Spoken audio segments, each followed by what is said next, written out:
That's 4 championships for you in 6 years. Yeah, that's correct. Come on. That's amazing.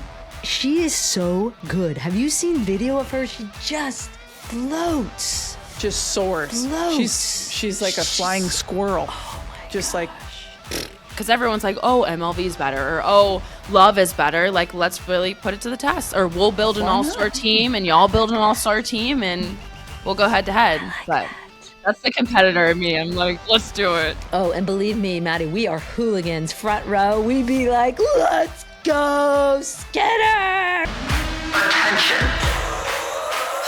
The party is about to commence.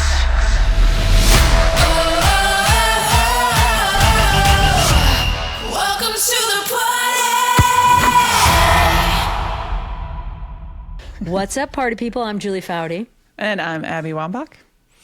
Abs, Jules. I just realized we didn't talk about this on Tuesday's episode. We need What? to talk about it.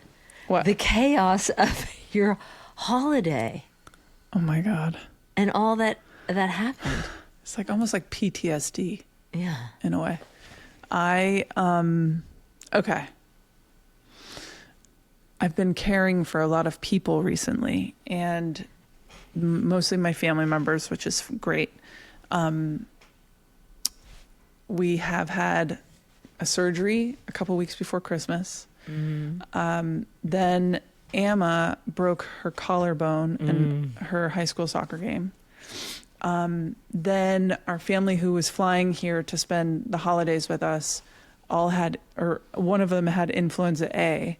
And because Emma has a collarbone, we couldn't put her in a position to get influenza A where she potentially would be vomiting, because That's what they vomiting, were doing, right? yes, vomiting with a broken collarbone would be the most excruciating thing in the whole wide world. Poor thing. Like she would have been hospitalized, you know. And the worst thing about a collarbone is you just got to let it heal, you Yeah. know. And especially it doesn't help when a jackass like myself comes up to her at the UCLA game and was like, Emma! And I go in to give her a hug, and I was like, oh. That's okay. You didn't do anything because she knows how to protect herself. So she went inside. She's side hugging. She's hug. only side hugging. And then my brother had a medical thing happen over the holiday. It's just like there's been like bam, bam, bam things Yeah. it wore me down. So you need a vacation from your vacation. Yes, I do. And everybody is fine now. Yay. But like, at one point I looked at Glennon, because we got some time off from recording these. We pre-recorded a bunch of our episodes so that we could have a proper vacation holiday season with our families. And I said to Glennon, I was like, I don't think I'm going to get any break from this rest. And she said, yeah, it doesn't look like it, because, you know, I was just basically, I just had other people on my mind the whole time. So these last like few days before we started recording these episodes, I've been sleeping a lot. And did. Glenn is like, You do made you up want for to? it. Yeah, do you want to do something? And I said, no, I really don't want to do anything. A wild ride, and I was very excited for 2026 to show up. So I was actually very excited to get to the UCLA game this weekend to go do something that didn't require taking care of anybody. Yeah. And it Yeah. was so fun. Yeah. So, okay. I'm sorry that was a hard holiday, and I'm happy that you got a lot of sleep in these last couple days. That's okay. And I'm happy that everyone is okay. Yes, I am also happy that everyone's okay. And let me tell you something.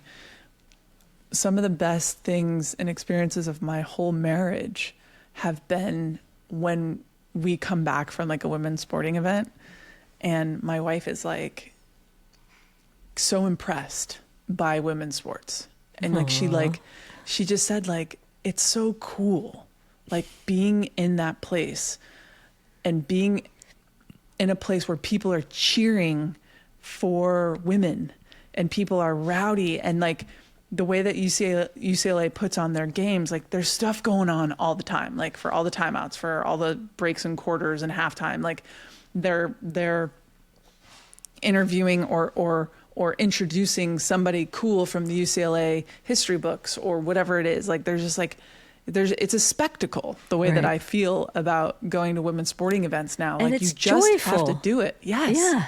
It's so much joyful. joy. So Yeah, much joy. that's what so I much love. joy. There's a lot of joy. But I'm excited for our guest today, aren't you? So excited. Freaking Madisen. She's so great. I can't wait to talk to her about all the things, love, volleyball. We are very excited to get into this interview. Let's get into it, Jules. All right, party people, now to the party as part of our party. League One Volleyball Season 2 just kicked off yesterday, so who better to talk to than the player who owned the biggest moments of year one? Madisen Skinner has won literally everywhere she's played. She's won a national championship as a freshman at Kentucky alongside her older sister Avery, a senior winning it together in the program's first ever title. They did that together. Then she transferred to Texas and did it again twice, 2 times, including a Final Four most outstanding player performance. And from there, she stepped straight into the program with LOVB Austin. And in the league's inaugural season, she led Austin to the championship and walked away again with the finals MVP. So today, we're getting into what to expect in season 2. How the heck does she keep winning everywhere she goes, and what she's chasing next now that expectations are sky high. And yes, we're also leaving the door open. This is my favorite part. No surprise, for a possible duet vocal trio because she loves karaoke. Let's Madisen go. Skinner, welcome to the party. Thanks for having me. I'm happy to be here. Well, we are ridiculous, so apologies for that. And I also don't know if you know this about Julie and I, but we have just invested in the Love San Francisco franchise that is coming in 2027. So we are very excited, and we will be rooting for you this year and this year alone, because I'm assuming, or can we get you? Can we somehow get you to come play for us? We're not allowed to do that. Shh. Hey, We're not allowed to do that. Whoa, whoa, That's right. whoa. That's right. Yeah. I don't know what the league rules are yet, so. We're too new to it. No, that's so exciting. Oh my gosh, I can't wait. It's such a cool city too. I mean, can we just talk about the crazy run that y'all had in Austin last year? You guys finished the season at 5-11, you're 5th place of 6 teams, and then you have 2 reverse sweeps to win it all. Tell us about that. It was wild. That was definitely not our best regular season. We really struggled, and a lot of it was on us, and then some things that we weren't able to control, some coaching things and whatnot in the middle of the season. And I think going into the finals, we just had the mentality of like, we have an opportunity to be here. It's very unique that all teams make it to the finals, regardless of what your record is for the season. And so, yeah, I just went in and competed as hard as we could, and everyone was so mad at us by the time we finished. They were like, are y'all kidding? Like, y'all literally sucked the whole season, and then you come in and you just grab the cash and just win the whole thing. But yeah, it was a great way to finish off a tough season, and obviously hoping to be better this year. What was the key to that though? Like, was there like a mindset shift, or was there a moment where you guys all of a sudden were like, oh, we can do this? To be completely transparent, I think a lot of us were just really emotionally exhausted, and we're kind of just like, screw this. Like, we have the opportunity to come in and just ruin some people's days. And so let's just give it our all, one last show, and then let's do it for us at the end of the day. Like, let's do it for the girls on this team that have really had a difficult season, and just try to go out with a bang. That's so awesome. It's like playing for nothing lose. Can you give our listeners a little bit of a background? They hear us and have heard us talk about the Love Volleyball League One Volleyball League, but can you tell us like how many teams, where the teams are, like how long is the season, when does the season run, so they can know where to find you and how to come to watch you get these games in live? Because the games are pretty awesome. Are they exciting to be a part of? It's so awesome to be a part of, and we had a great turnout last year, especially in Austin, and we're expecting it to be way bigger this year. But we have 6 teams in the league: Atlanta, Omaha, Madison, Wisconsin, Houston, Austin, and Salt Lake. And we'll be expanding this following season after this one in 2027, which is super, super exciting. But we compete. I mean, we have a smaller league right now to where we're playing teams maybe 3 times per season. But this year with our finals, the top 4 will make it, and then the last 2 will be done for the season. And we're really excited just to kick off this next year. We've gotten the first one under our belt. We figured out kind of how it runs, and we're just building on top of the foundation that we set last season. Yeah. Where do you guys play now? Like, where's your stadium? Austin plays the HEB Center in Cedar Park. And then we'll have a big game in San Antonio at the end of this month. We'll be playing in the Spurs Arena since they're one of our partners, which is super exciting. Oh, so cool. that'll be kind of the beginning of the season kickoff as well, end of January, just to be able to go play in there, which is really cool. Oh, abs. That's awesome. That means we might have to go. Let's go, abs. Let's Come go. on. Let's Please, go. I'll see you there. I'll be there. That would be Every so party. fun. Okay, that's and I did the math, and if my math is mathing, that's 4 championships for you in 6 years. Is that right? Yeah, that's correct. Come on. That's amazing. Come on. And finals MVP twice. And I mean, I'm sure that is amazing and how it feels, but that also has to be a lot of pressure as well, right? Because you go into every season with people expecting, okay, Madisen Skinner's on this team, they're going to win. Yeah, I mean, it's pressure, but I put a lot of pressure on myself. I don't feel like it's really anything external. Like, I have a high expectation and standard for myself. And again, I have goals that I want to reach at the end of the day, and those are always pushing me to try to be the best version that I can. But I don't really feel so much from other people. It's just I'm hard on myself, and I'm a competitor, and I want to win. So I'd say it's more internal. I think that it's so cool. I've been doing quite a bit of research on you, and you talk a lot about mental health and some of the stuff that you've gone through. And I myself struggled with my mental health, especially towards the end of my career. I had very high expectations. Felt like this whole thing is kind of just weird that you have like your whole life revolve around this one thing. And so I really struggled to find a real grounded sense of identity without the game because I was still so involved with it. And I think that what you're doing and bringing light to, making sure that we all maintain our mental health or get the help that we need. How are you doing now, and what are you implementing in your daily life as like you're still playing professional sports? Like, I don't know if you know anything about me, but I retired from sport in 2015, and I have had to I have recovered from professional sports ever since. I don't know if that will be something that you feel, but what are you doing now in terms of your mental health and how you're implementing that in your game? Absolutely. I mean, we have a sports psych here on staff, which is super awesome. And we have her as a resource to chat to. It doesn't have to be about volleyball. It can be about something totally unrelated, but she's here and she does like little clinics with us about mindfulness. And then we do like team bonding activities after practice sometime, which is super, super unique and special. And I think on my own time, just like therapy and being around my people and making sure that when I'm not in the gym, I'm doing things that bring me joy and I'm passionate about and can help me have some life balance. I think that has been the biggest difference.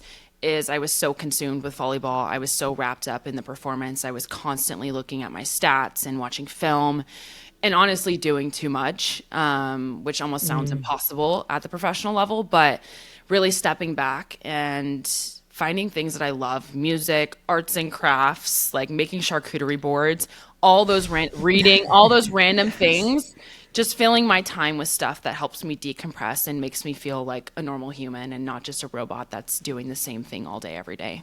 Back when I was playing, mental health, like that wasn't a thing that people even talked about. Like it wasn't like a phrase that it was just like you soldier on. Like for an example, at the end of my career, my last year playing, the youngest player on our team walked into the training room, came in, and the trainer was doing some work on my body. And she said, "I don't feel very good, very well. I'm just going to go back to sleep." And she turned and left. And I looked around and I'm 35 years old. And I was like, we can call in sick? Like what? What?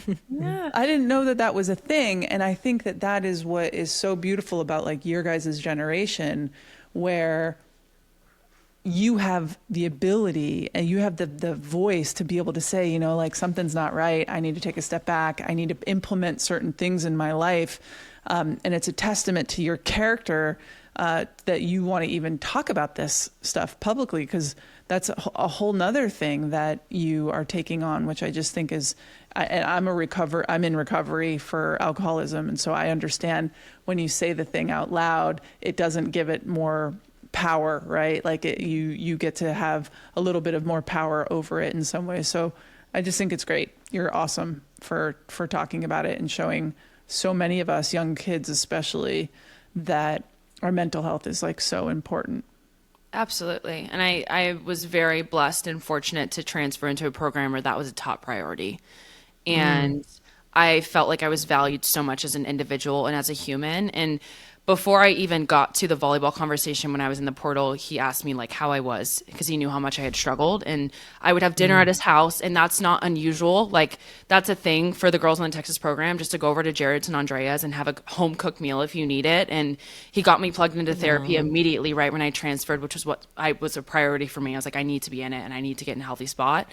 And that's not the case for a lot of programs. And so I'm just super grateful to have that support.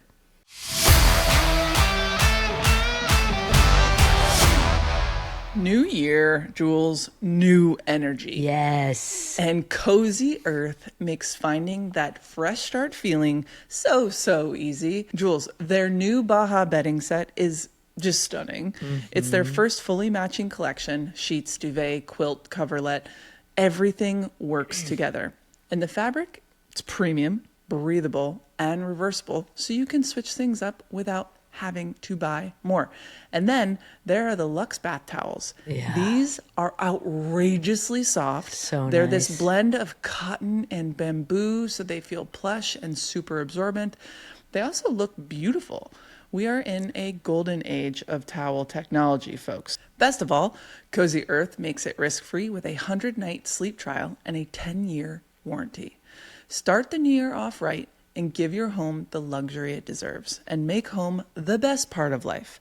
Head to CozyEarth.com and use my code WTTP for up to 20% off. And if you get a post-purchase survey, be sure to mention you heard about Cozy Earth right here. Refresh your routines with comfort that make every day feel like a new year.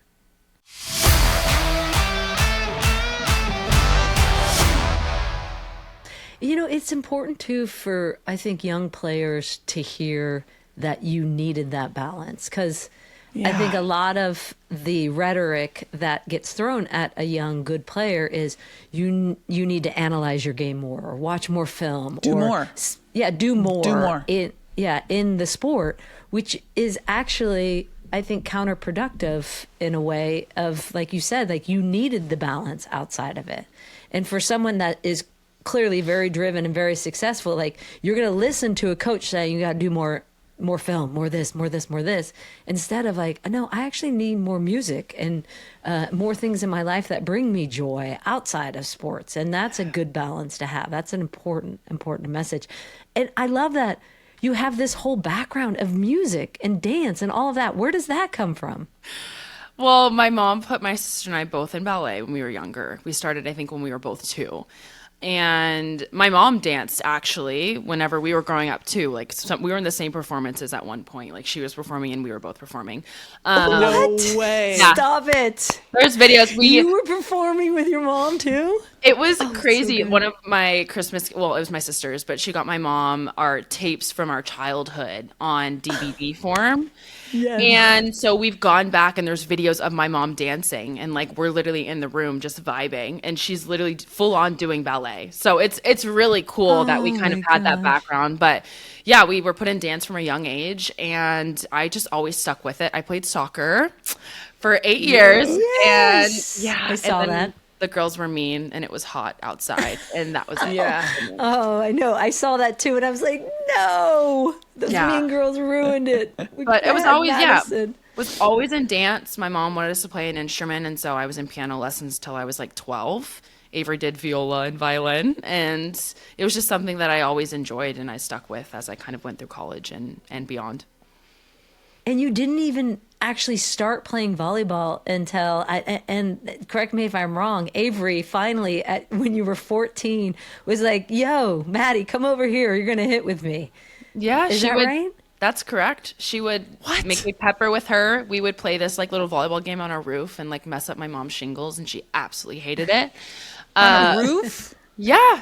Yeah, but I mean, I would go to Avery's practices, and like if the coaches need an extra person to shag or to like mess around with the girls and play a little bit, I would. I'd be in there in my little like leotard and all sorts of stuff. But I was in the gym with her a good amount, and so yeah, she was like, "You want to play sports? Here, try this." And I was like, "Sure, okay." And that was the one sport that I really hadn't fully dove into yet. We did soccer, we did swim, we did gymnastics, all of those things, and none of it stuck except for volleyball. So. How tall were you at that point? I was going to just ask. Yeah, like were you already 6'2" at 14? I feel like you probably were. I think I was maybe like 5'10", maybe 5'11". Like 14. I was by far the tallest ballerina. I was always in the back. Because you can so like leap over great. buildings with a small bound. I've heard. Is that true? Were you already able to do that as well?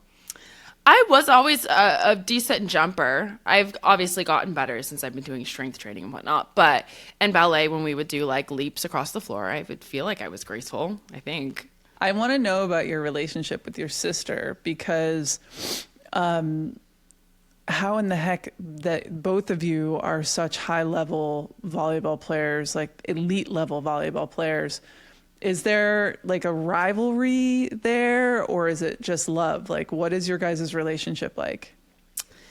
There's never really been a rivalry. I mean, and which is surprising too, especially since up until a year or so ago, we were the same position. But we always played together. Like on our high school team, we were both playing together. And now on the national team, like we play again together. So, and at Kentucky, I mean, I was an outside whenever I went in my freshman year, and she was an outside and I wasn't playing. So I switched to the right side, and then there we are playing together. So we've made it work over the years, and we've honestly been each other's biggest fans. We've been able to use each other as resources, obviously with volleyball stuff, but also life. Like we're so close. And even though she is across the ocean and on a crazy time difference, we still chat like at least 4 to 5 times a week. And I'm still calling her constantly. Aw. Yeah. Super special. Aw. You must have been so proud watching her at the Olympics in Paris. So beyond proud. I told her, I was like, I need to be there. And I was right before I started preseason for Texas. And usually the girls are like in the gym getting ready, training. And I was like, Jarrett, I need to go for like 3 days to go support her. So I was able to watch a match or two and then came home and started prepping. But it's really cool. Do you talk about 2028 together? Or is that something, since you're both on the national team? You must, right? No, literally not at all. Like we don't Seriously? talk. No, like really we'll occasionally talk about like the good stuff with volleyball, but it's really just like if we're really struggling with something mentally or a skill, then we'll chat about that. But honestly, our conversation usually has nothing to do with volleyball, and we just kind of, go in the gym, and we obviously are thinking about it individually of wanting to play together, but it's never really been a conversation between us. Interesting.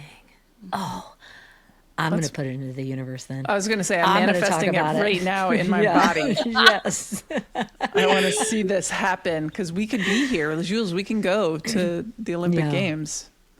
Oh, and believe me, Maddie, we are hooligans, front row. We be like, let's go, Skinners. Hey, we'll get you jerseys. That's exactly what we need. We need the energy.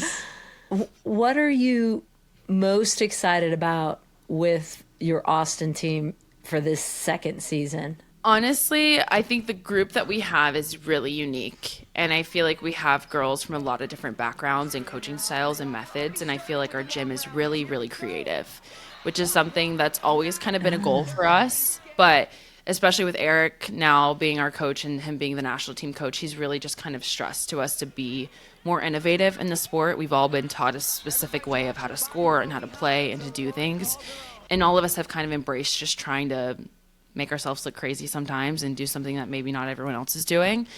And so I think that's very special and unique about this group. And then also just the girls are great. Like we have such amazing chemistry on and off the court, and just some really solid personalities and girls of good character that make it really easy to come to work every single day and just ready to compete.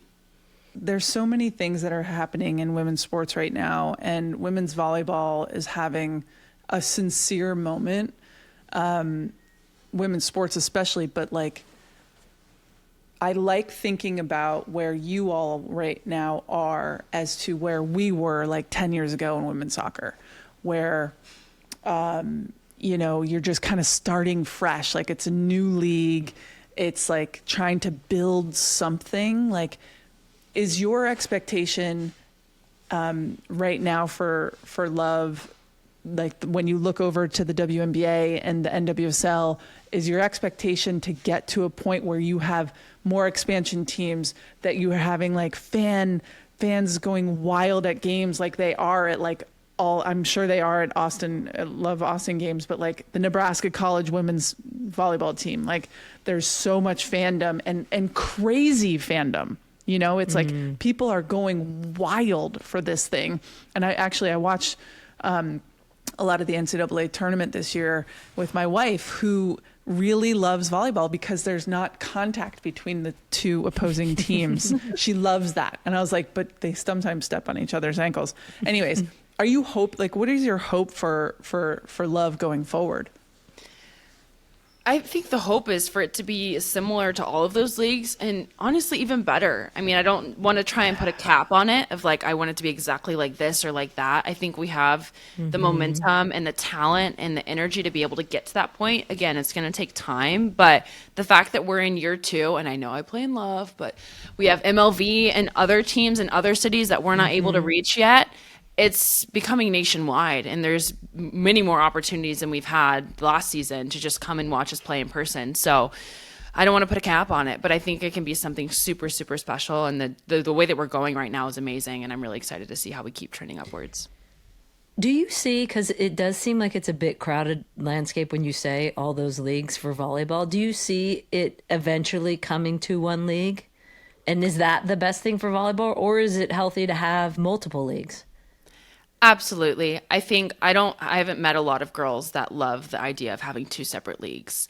I'm going to try and keep my filter here, but I just think it's dumb. I think if we're trying to work towards a common goal of making volleyball one of the competing in top leagues in the States, why not work together? That part doesn't really make much sense to me. I get everyone has their own agenda and how they want to operate their own individual league. But at the end of the day, I think all of the girls are in favor of, yes, we want to have more talent. We want it to be less saturated and have the best of the best in the country playing in one big league. And again, to be able to build that fan base and have everyone not being confused of like, wait, what's Love? Wait, what's MLV? Oh, you have 2? Do y'all play each other, or all in your own individual schedule? Right. It would just make things far more simple and more competitive, in my opinion, at the end of the day. But in the meantime, let's have the champions play each other and see who wins. That's what I said. I wanted to have a crossover. Like, and so we can all get on the same page. I'm like, let's do it. Like, because everyone's like, oh, MLV is better, or oh, Love is better. Like, let's really put it to the test. Or we'll build an all-star team, and y'all build an all-star team, and we'll go head to head. But yeah, let's do the side tournament. Like, let's do it, but we'll see. Oh, let's do a side tournament. Good one. It'll be fun. Good one. Yeah. I mean, it seems like that because there has been, and as we know over the history of women's sports, there's other leagues that float in, and not just obviously in volleyball and other sports, but if you can come in a united front, it obviously makes the case a lot easier, I think, and more successful. So I do hope that happens for y'all.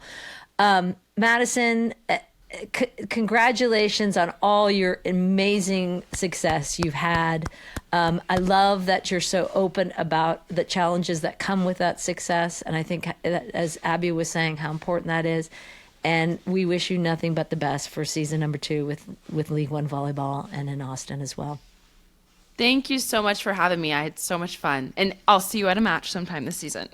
Let's go. Yes. Let's go. Thanks so much, Madisen. Wait, should we do a party pose? Oh, yeah. We got to do a party pose really quick just for our socials. Okay, what's that? It can be anything pose, fun. Whatever you want to look like. I'm just going to be like. Okay, perfect. I'm going to do our Love Austin sign. Yeah, do it. Oh, there you go. Okay. You let me know Party when. pose on 3. 1, 2, 3. That's my spike. Oh, that's Except great. That you're supposed to That's reach. Form. You're I was supposed to wondering reach what up that was. high.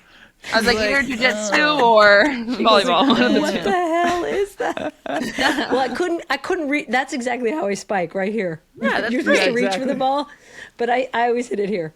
No, great. I'm You're obsessed fine. with beach volleyball. I didn't even go into that, Maddie. God. Oh, really? Yeah, Yeah, I we both play beach volleyball. We both Yeah. live by the beach in California, so we're big Yeah. beach volleyball players. It's so hard. Oh my It God. is. I mean, I can't jump anyway because I'm old as fuck, but like at the end of the day, like I don't even try to jump on the sand because it's like, I feel like I jump negative, because my body weight. That was my New Year's resolution. Just a little jump. Everyone, just like a little jump. I just hit You're it. honestly probably higher than me. Like, I don't know how to jump in sand because you literally have to jump Yeah. off of both feet at the same time, which I don't do, and no Can't one do does it. indoors. It's like a separate takeoff Yep. that I literally Yeah. am like, my knees buckle. So Yep. I'll leave that to you. Really? Oh, that Yeah. gives me hope. Okay, good. It's hard 'Cause, for me. Like you do, and I've seen you. You just like float in the air. You just, boom, and then straight down. I Boom. try. Jumping Good is genetics. so Everyone's fun. like, how do you jump so high? I'm like, the Lord gave me a gift, and my mom and my dad are athletic. That's all. And yes, I Right. train hard, but I'm like, it's genetics, guys. I'm sorry to let you down. But Yeah. I liked her. I do too. And I like She that is she's not so good. Have you seen video of her? She just just soars. floats. She's like a flying squirrel. Just like, watch reels and reels of her. You get obsessed. You're like, damn. yeah. I Yeah. think- No. I hope her and Avery can get on that team together. That'd be so fun Wouldn't that be something? for 2028. Let's go. Let's go. Do you really think? Where they does her won't talk sister about play? it? Do She we plays know in where her sis- Italy. She plays in Why? Italy. Come on. Why? Get over here. Maybe we should get her on our team. Shh. We can't do that. Well, I know we can't do any of this. I understand, but I'm just dreaming. I'm dreaming big, Jules. Who are the best women volleyball players in the world? I want them on our team. Can't be colluding. I'm not colluding. I'm chit-chatting ideas. We're just chatting. I mean, there's chit-chatting. absolutely no way we'll figure. I don't know how to. I have no decisions to be made. I'm not deciding anything. They're running the team on their own. Wait, luckily. what's on your beanie? It looked like a Stanford Cardinal S, but it's not, is it? It is not. It's not. Is that a Santa Clara S? It is Oh, God. Santa Clara. I was like, S. oh my God, Abby's wearing the card. And then I thought, oh, wait a second. No, Stanford, I'm not. Santa Clara. I'm I not almost wore wearing my the card. Oregon hat, actually, too. I Aw. should have. That would have been cute. But I didn't want to also, like, Maddie's, played at Texas and Kentucky. And that's always kind of weird when you bring another school into it. But you can't really see yours, so that's not weird. Okay. All right, you guys, don't forget to subscribe to the Welcome to the Party YouTube channel and click that little bell icon so you get updates when new episodes go live. Yeah, and if you could take just like 30 seconds, it's not even a minute, we would Just like so 10 appreciate. Like, give us a rating, leave a comment, tell us what you think. Yeah. As we've said, we are obsessed. We're over 900, Abby. I checked a couple days ago. We're over 900. Maybe we're at 1,000 by the time Thursday runs. When this actually runs, maybe we got to get over 1,000, party people. We got to get there. All right. So, leave a comment, subscribe to the podcast. It definitely makes a difference. And be sure to follow us on TikTok and Instagram at Welcome to the Party Show, where all of us will bring the party straight to your feed. Huge shout out to our gal, Kate Diaz, for our theme music, which she wrote and composed. Put your paws in the middle. Everyone, wherever you are, shout it out on your walk, doing the dishes, folding the laundry, working or pretending to work. On 3, 1, 2, 3. Oosa, oosa, oosa, oosa. Welcome to the Party is an independent production brought to you by Treat Media. Treat Media makes art for humans who want to stay human. Silver Tribe is our production partner, and you can also watch our full conversations on the Welcome to the Party YouTube channel and follow us at Welcome to the Party Show on Instagram and TikTok.